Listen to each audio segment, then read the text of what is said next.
Coming up next on Boston Rock Talk, we chat with Luke Pritchard and Pete Denton of the Kooks, one of Britpop's top bands of the aughts, and a group that reinvented their sound over the past year.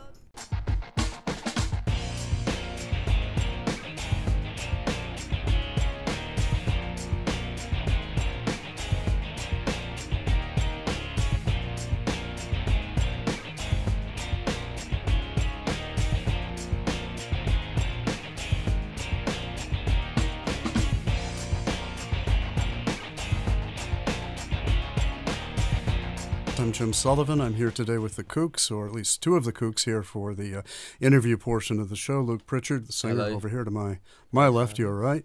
Pete Denton over here, and we are now going to talk about all things Kooks, including the fact that they're on tour right now, but a month or so before the new album actually comes out, which is maybe a little bit of a risk. Not everybody knows the songs. What brings you to America right now at this point? Yeah, it does kind of feel a little strange the album's not out yet, because we've had this quite long build up to it, but you know, we're just, it's feeling very good in Europe, the shows that we've done, and the new songs are going down actually surprisingly well. I mean, it's quite a lot to ask your audience. It is. How many of the new songs do you mix into the set usually? Quite a few, like probably 6, 7. Mm-hmm. And how long a set are you doing? Probably an hour and 15 minutes. An hour and 15. Hour so and that's 20 minutes, yeah. So that's a pretty good chunk of old Kooks and new Kooks, if you will. Yeah, I guess. yeah. Okay. Well, the word that's getting tossed around about the album, which is called "Listen," right, is reinvention. You've used it a few times, and I listened to an advance copy the other day, and I thought the same. I guess tell me a bit about that. What went into that, if that indeed is true? Yeah, I think it's a very different approach to making this album for us, and we, in kind of every way, like in the conceptual way, in what we wanted out of it, in musically, it's, you know, so for us it was really about, like, the way that I put it is like deconstructing the band and then building it up again, like starting again, which I guess is reinvention. And we were, I think, when we finished Junk of the Heart, that tour, we all felt a little bit, we knew we wanted to do something different. We didn't really know what, but we felt like we'd sort of done that thing. And those first 3 albums, I think, they're like part of one chapter really for us. And so it really all sparked from this one song, Around Town, which is the first song on the album. And I got really into production, and I'd been using computer a lot, and that really led me to this song where I'd put the guitar down, and so I was using I was programming a beat and had a gospel choir sample, and so that really then, that experimentation with that song, that sparked this whole sort of soul sort of music change that we did, you know. It's a wonderful song. It's a very uplifting song. Thank you. But I have seen the video.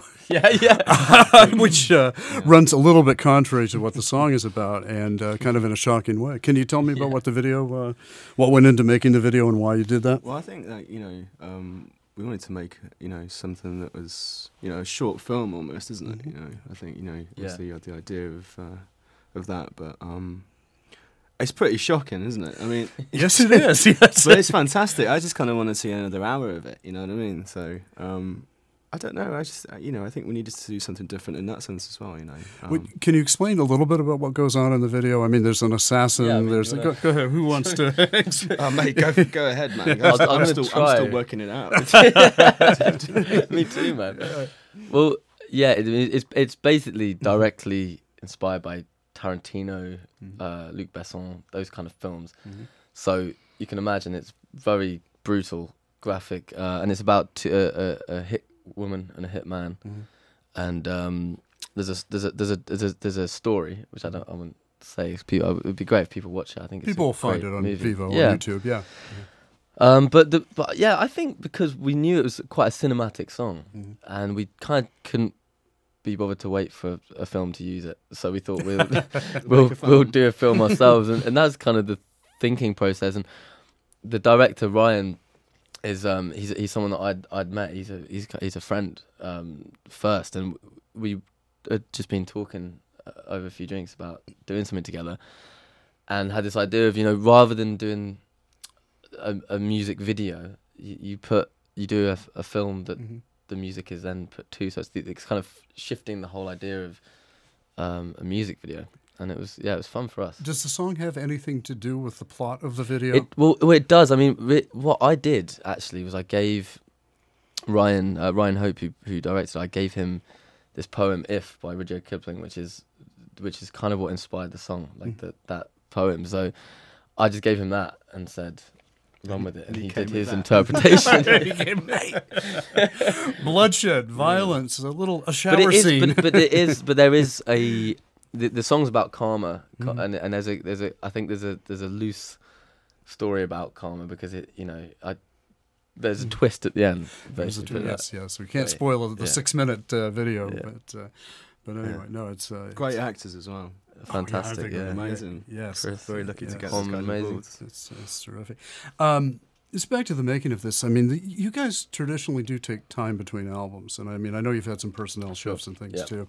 But what was 3 years, I guess, between Junk and this one? Roughly? Yeah, it was. Yeah, probably about 3 years. Yeah. My understanding is you spent some time, away from London, living in LA, and kind of traveling America, right?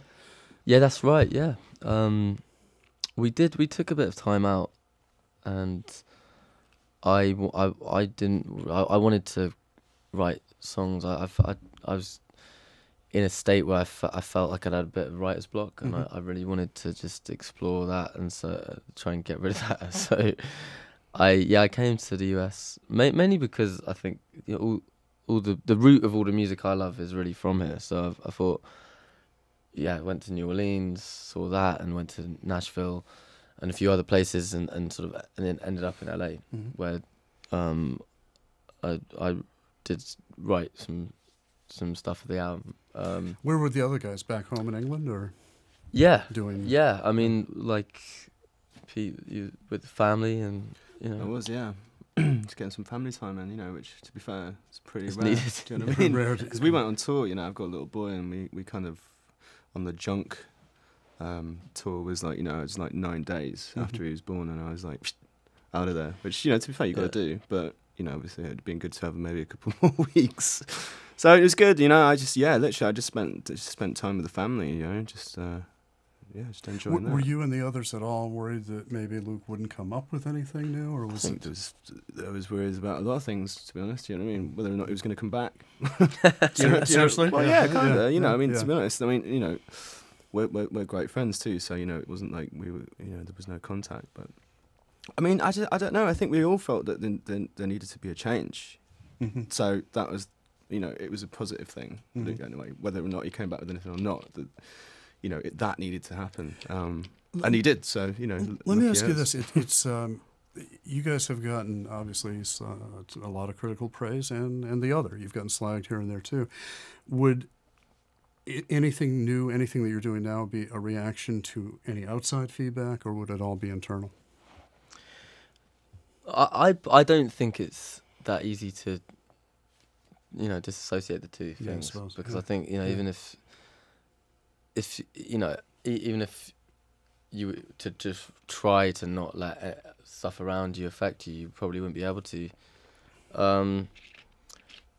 But it wasn't like a press thing. It wasn't like, oh, people had said bad things about it. I mean, actually, if anything, with Junk of the Heart, it was quite flat, you know. It was like, you know, the reaction, I thought, you know, is a little flat to that record. So flat meaning? Like, it wasn't like really good or really bad. It was a bit like that. And so the change musically is definitely much more of a personal thing, and wanting to be inspired, and there are some life things that happened where it's like, I think we just talked a lot. It's like, why are we doing this? You know, we started when we were 18. We were really young, and we're in this kind of, you know, we're in a pop band and we're doing this thing and we're touring the world, and you get to a point on this record where you just think, well, what are we trying to get out of this? What are we trying to do? And there's a lot of those questions being asked, and it takes a long time and processes to really figure those questions out, and really it's about it actually,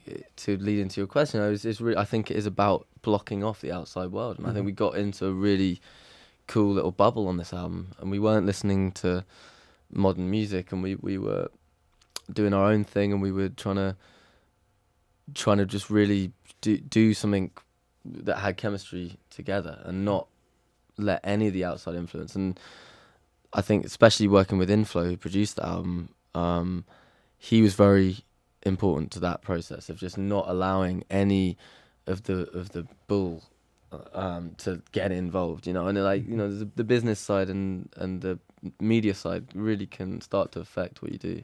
Well, it's funny. You've been a band, what, almost 10 years, I guess, right? It's 10 years, yeah. 10 years. So, I mean, who's to say how long the career lasts? But I was thinking in preparing for this, I thought, my God, maybe it was a midlife crisis as far as a band is concerned. Mid-band crisis. Mid-band crisis, exactly. Which, I mean, you know, can be a good thing because it shakes things up. And well, right, yeah, well, there would be that too. Well, you know, one thing, Luke, you did say, I saw in an interview, you were talking about how there was a danger, at least at some point, I think when you were living in London, of living too much of the rock star life, I guess. Yeah, I don't know about rock star life, but yeah. Butterfly life. I just being an idiot, really, being a twat. I mean, we've all done it, and we do all hang out in London. We've all been there where we have let the extracurricular stuff get in the way, and I big time tried to cut that out. And I think music should be, you know, when you really are trying to do something with music, it has to be number one beyond anything. There's a song on the new record called "This Is London." Yeah. Right? Is it a requirement that every English pop band write a song about London? Well, kind of is. It is. Okay. I think it kind of is. Yeah, there's actually some rules, man. There's a rule book that you get sent when you sign a record deal. It's like, guys, you've not done it yet. You know. Mick and you know, Mick and Ray like laid out the rules. Well, they did. Well, you know the story of Ray Davies writing Waterloo Sunset. Yeah. Was the record company wanted him to change the setting to Liverpool because of the Beatles. I didn't know that. Yeah, and he just said, amazing. "No, I'm from London. No way." And it became the song it became. Obviously, that is an amazing story. Now, speaking of the Kinks, you guys recorded 2 albums at their Conch studio. At Conch, yeah, yeah, Ray's place. What was your experience there? Did you work with him? Did you work with him at all? Or we had the opportunity, and we played a song with him live, which was cool. Which one? We did Victoria. Oh, lovely. Which is really cool. Obviously, I mean, he's always been a hero, and the rehearsal actually was the most fun bit. Just rehearsing with Ray and it was great. But in the studio, no, we didn't work with him. He was around. Milling around, but we didn't. I mean, he's a busy dude, and yeah, exactly. But this one was recorded where? The new one? It was actually between LA and London. And the reason for that? And well, the thing is, we didn't really decide to make this album. It kind of fell together, and the way that the process happened was, I wrote most of the stuff with Inflo, the producer, in LA. And we blueprinted a lot of the songs, and then we did the band stuff in London. So we recorded at the Village Recorder, which is a fantastic studio in Santa Monica. It's an amazing place. But we just had like this little room, just right at the top. It's really cool. So was all the band together when you recorded it then? Yeah. So sometimes that doesn't happen these days. Yeah, but it was a different approach, like I say, because before we would go into pre-production and rehearse the songs, tweak the arrangements, and then go in the studio for 6 weeks and make an album. That's how we've done it for 3 times. And on this one, it was like back and forth. So the writing was being done in the studio. So some of the writing arrangements would change at different points, and it was all quite collagey. The way we did it was kind of like Exile on Main Street or something, where it was like there was some recordings in some place and another place, and then we kind of put them together, and there's a lot of stitching going on, and it was, I think, what gives the album a real looseness, and it was again, fun for us because it was a new way of working. There's a lot of words in the English language you could have picked for the album, and you picked the word listen. Yeah. And I mean, What was I thinking? I was sort of thinking. Well, I was like, yeah. when I saw it, I thought, well, yeah, obviously, but was there any meaning or double meaning or hidden meaning? Jim, there are many meanings, many hidden meanings. It was either that or greatest hits, wasn't it? So. Greatest hits to be. Yeah. No, so nothing particular. There are several thought processes. I have a T-shirt with "Listen" on. I really liked the word, and I just saw it, and it came to me in a flash of like that. I think I like the way it looks. I think it's a very classic album title. I can't believe no one's done it. It sounded to me almost like a jazz record, you know. And I kind of liked that. It had that traditional feel about it. But also, I think there was for me an element of like, I think with the way that we made it was it was improvised record in a sense. So to me, like, we kind of made it like jazz, but it's not a jazz record. Like, as in, we didn't play the same things twice. We improvised. It's a lot of that kind of stuff, and that's all about listening to people around you, listening to things rather than trying too hard to go towards something. So that was actually why I thought it made sense. And with the album cover as well, it makes sense. Yeah. It's a tight album, but there is, you're right, I think what you're talking about, there's a lot of looseness to it too. I mean, it has certain songs, you know, there's, I mean, like West Side is very tight, very Quincy, very, you know, but then you'll have, I mean, like Sunrise is crazy, and London is like, there's so many guitars in there, man. I mean, I can't even remember who played what, you know, it's like. It's true though, the whole record's like that, isn't it? Just we don't know who played what. Yeah, exactly. And I mean, Pete played a lot of guitar on this one, and like that was really cool. And then I played a bit of bass, and so did Hugh. And like but you know what? That's the best way. Yeah, because it just kept everything so fresh and fun. Yeah, do you know what I mean? Especially just coming in like, oh, same old shit, man. Yeah, exactly. You know? It was very and you had a gospel chorus too, right? Gospel choir, yeah. We're actually trying to. We take them out as much as we can now. Oh, on the road. Well, really? we haven't got them on like the full tours, but like the little festivals. We kind of. How many people? It's like 15? It depends. 15 to 20, yeah. Wow. Yeah. But they're awesome, man. They sound great on the record. When you play those songs in concert, like tonight you're playing at the Paradise and you've got this tour coming up, do you use samples for that, or do you just not use them at all? We use samples, yeah. But there's only really, of the new songs we're playing, there's only one of them, which is Around Town, that we're doing, which has gospel on it. That's the one that starts with a big... Exactly, yeah. Whoosh, which actually is a... Yeah, it's from a sample originally, but it is, yeah. It is unfortunate. Like we'd love to get to that point, you know, Talking Heads, Arcade Fire, set up, you know. And I think we'll do it in our own way, and it's just trying to figure it out. We don't use backing track. We're quite sort of passionate about that, but we do use sample, like, so it's sample to a keyboard, yeah. Sure. Just a songwriting question, basically. I mean, I know you're the primary songwriter, but are you the sole songwriter, or are there other contributions coming in? On this one, I wrote most of the album with Inflo, the producer, who the lines kind of blurred with me and him, and you know, I co-produced the album as well in a sense. I mean, I always feel like, you know, say Inflo produced it, but he said to me afterwards, like, I think we should put you co-produce, because we very much, the lines blurred with what we were doing, and there were a few songs that there was input, but because of the process, that was how we did it. On previous records, it's been other band members, you know, writing as well. So no strife with you taking it all this time. I guess this is for you, Pete. He's annoying.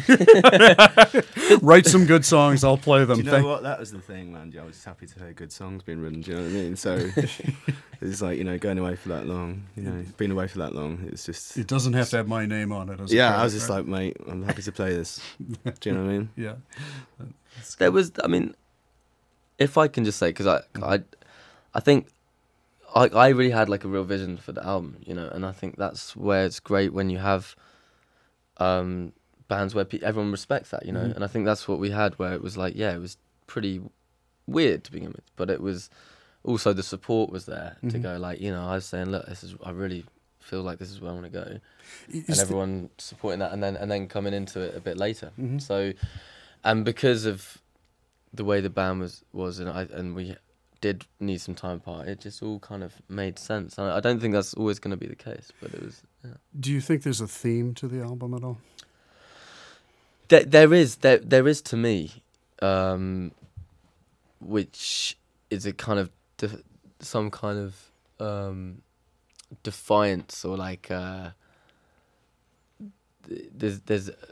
wanted it to be about the kind of phoenix, you know, the phoenix from the ashes, you know. Okay, yeah.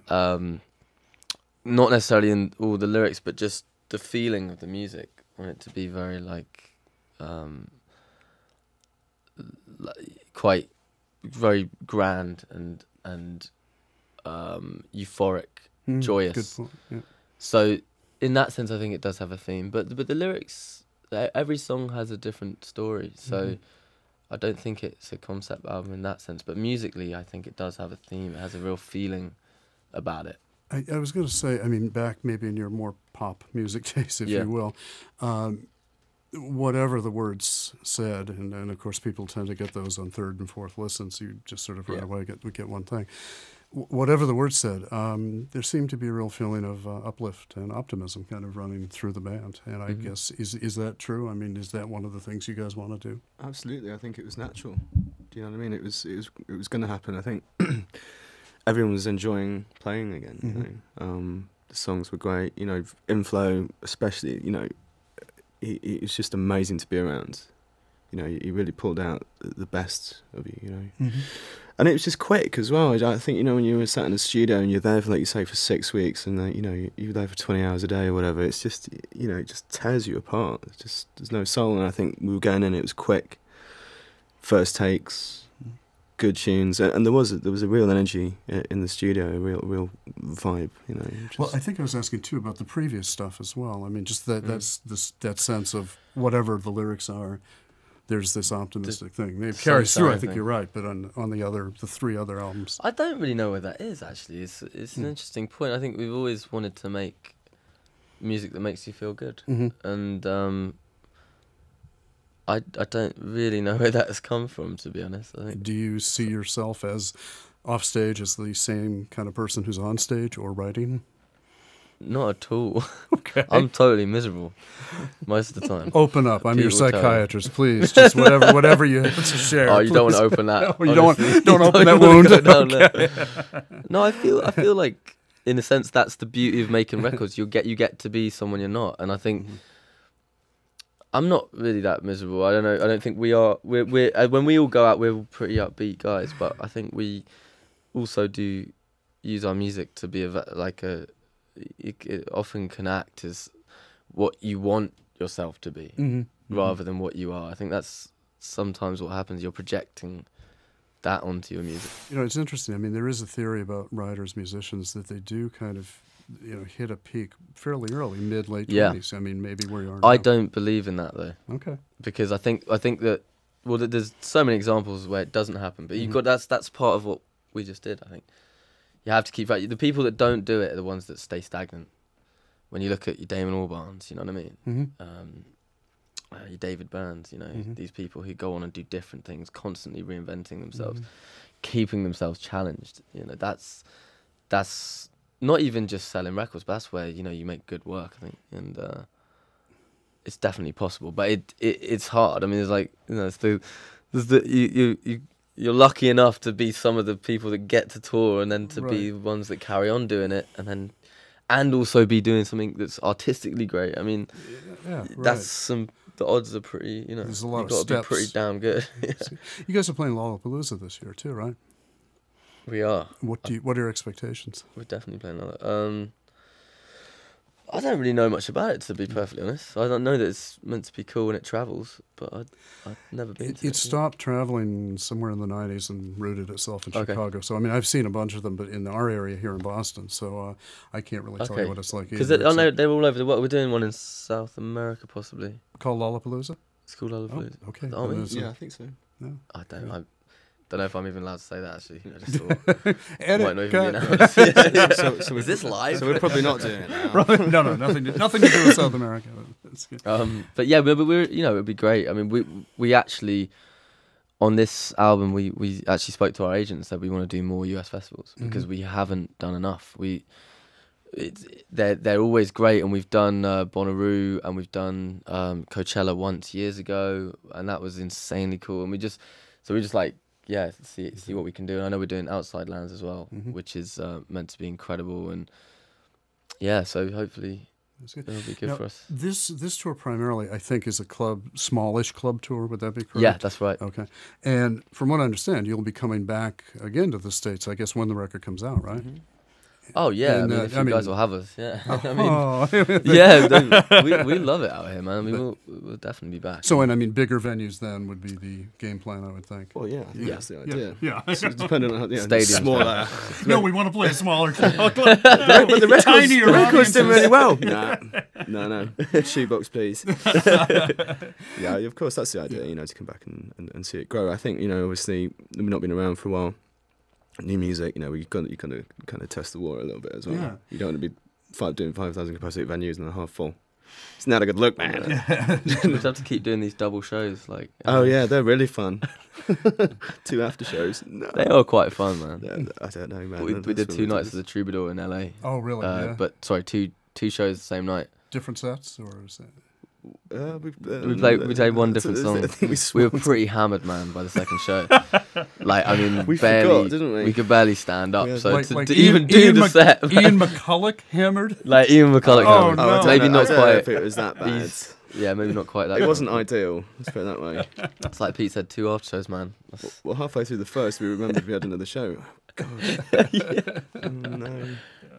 But yeah, so we're doing that again, right? It's pretty punk rock, man. But I mean, we will hopefully be moving up.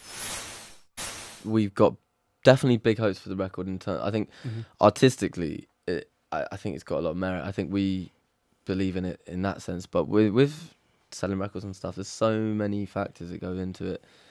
We all believe in it, but I think we're just also happy to still be making records. And I mean that. And I think we all got to that point where we really just feel very thankful to keep being able to go in the studio, and we're already thinking about our next album. And so America's classic for it. You know, you can make 5 albums and your 5th album can be where it happens for you, really big. Maybe we don't even want to go, you know, it's like that has its whole own other issues, you know what I mean? Yeah. So I think we've got great, I mean, our fans here are amazing, and they, you know, every time we do a tour, they're amazing. And so we're just really happy, man. And yeah, like I hope that people who like the previous albums dig it. And I think, like I was going to say, down polarized people, but then we're seeing, like, with the Round Town, Forgive and Forget, Bad Habit, people are going, oh yeah, cool, and kind of understanding it. And so yeah, hopefully, yeah. I mean, you know, Down had to be the first single. Yeah. You know, it was a good call, that one, because it's the most different tune on the record. Right. So to get, you know, we're kind of like a new band again, you know. It's like, and you have to get people to notice, I think, for good or bad. Do you know what I mean? It's like people listen, my Well, God, what is that? This awful song. That's good. It's great. Yeah. But when we were talking about putting it out, I was like, we can't put out our first single that's got a drum loop in it. But it was a great, you know, but it did send it's, you know, it really did. And yes, it was mixed, but I think it was, you know, there was more positive kind of reaction than negatives, you know. And I love the tune. So, Well, we should probably wrap up shortly, but I was going to ask you probably the first question of the interview might have been, but we'll ask it near the end, was where the name of the band came from. I'm assuming it came from the Bowie song. it did. It did, okay. You seem right, yeah. And why? Why did that song strike you as We Want to Be Kooks? It's so funny, because when you was like 17, you don't really think, like, okay, in like 11 years I'm going to be in this band that we choose this name for, you know. But that it actually was a girl that I was seeing at the time, who we used to listen to Hunky Dory a lot.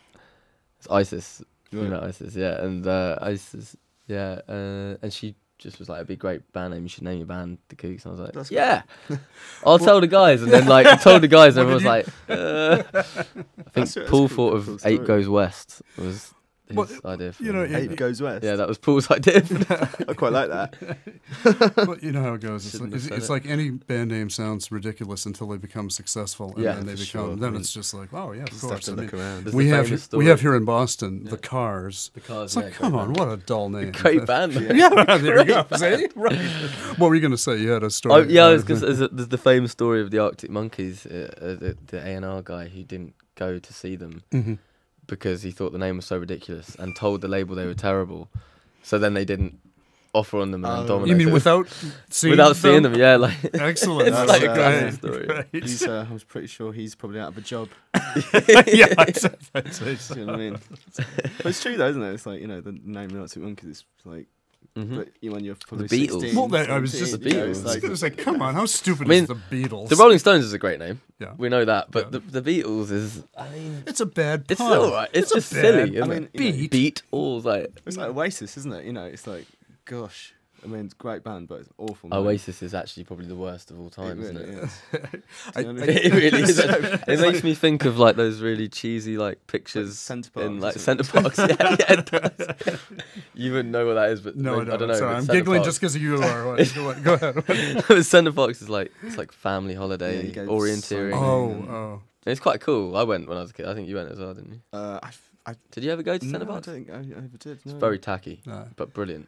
It's like when I heard Tommy the Who for the first time, the holiday camp thing. Yeah, that's like what Centre Parks is. All right, exactly. But like that was he's set in a different era, but it's so the same thing. Well, the band name thing, and just back to the Kinks for a moment. I remember talking to Ray once about this, and he said he may have been disingenuous. I don't know, but he said, "Yeah, we wanted the Kinks, you know, like a kink in your arm. You know, we wanted something that had a disagreeable tone to it, something people didn't really want." Yeah. The Kinks, which is perfect philosophy, knowing him that's what they would do.